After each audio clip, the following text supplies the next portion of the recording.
Borussia Dortmund, they just knocked them aside last week. How do you explain Napoli being down the bottom? How do you explain... Because they're not good enough.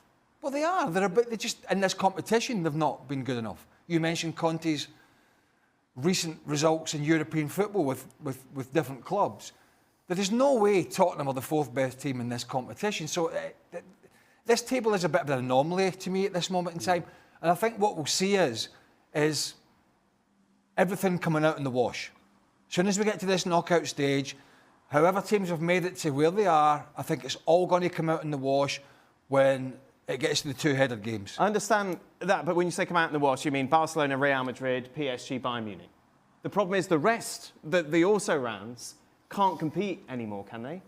With the bigger boys, because they never could. Because they didn't. But there was always, you felt, a chance. But now because of the budget, now because, as Jurgen said. But who's the other boys? I mean, even in the old format, even in the old. Well, we saw Inter Milan, of course, make it well last year. Borussia Dortmund the year before. You know, there always seems to be other teams that are playing. Well, Inter Milan, their team has got older and their manager went to Saudi Arabia.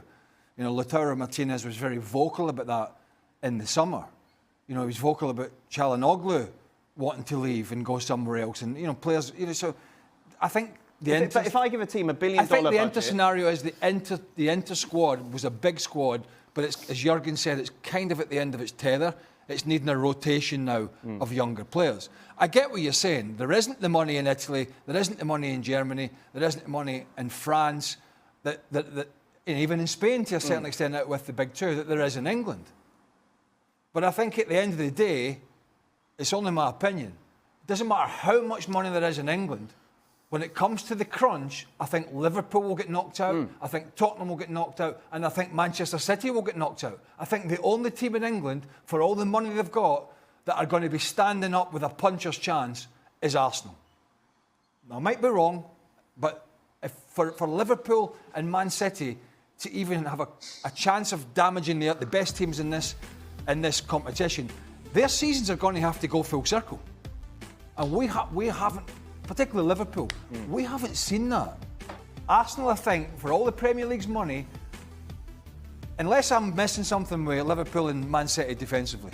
Would you sit here, Stevie, who would you... No, but my point isn't who's going to win it. I'm just saying, I don't think it's an anomaly, as you're saying, that 5 out of the top 8 are English, are the richest teams when compared to the rest. I'm not sure who else you're putting into that conversation. So because... Well, I'm putting a lot of teams in above Tottenham. Because you're playing 8 games, you're probably playing 3 good teams and 5 teams that are not just quite there. And the fact that all the Premier League teams are able to just brush aside the other 5 is why maybe we've got 5 teams in the top 8. There are so many things that can cause what we're talking about. Like even the way the game's played. We've been talking over the last couple of years of how a lot of the games that we watch in the Premier League have not been entertaining. But then, because the teams have got more money and they can bring in better players and stronger both physically and mentally, it's harder for teams to break them down in the Premier League, which makes it sometimes boring. Then you throw in the way teams play. Man City kicking it all off with this, just keeping the ball and not trying to go, put balls in the box. There are so many things that can cause what we're talking about. But I think ultimately, at this stage of the competition, is because the Premier League teams have been able to brush away without any problem whatsoever against the teams that they should and do beat. It's really hard to make a sweeping statement about the state of a league above somebody else when you're not playing against the same teams. The schedules for each team are totally different. You're not playing against the same team, so it's not the same opposition. And so to Stevie's point, so Spurs are able to beat Kairat Almaty or whoever is it that they play, and you kind of go, well, yeah, I think they should. But as it pertains to looking forward into this competition, I think those that are remaining in Champions League would prefer to play against Spurs than, say, Atletico Madrid, for example. And that's when you start going into the path that Craig was talking about and what he was alluding to, that eventually you're going to get into a place in which these teams that are superior to Slavia Praga, superior to FC Copenhagen, they're not quite better than Barcelona, quite better than Real Madrid.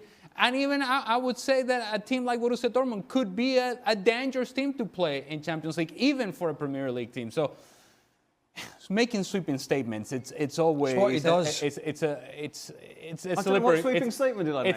It's a slippery slope in Well, saying. yeah, it's the sweeping statement. Sorry, Ali, to say that 5 of the whatever Premier League teams are in the Premier League's great. I think that's wrong. I don't think I'm saying. I don't think I use the word great. The Premier League is the richest, and Yeah. I think on these sort of occasions you see why. No, I'm not saying that.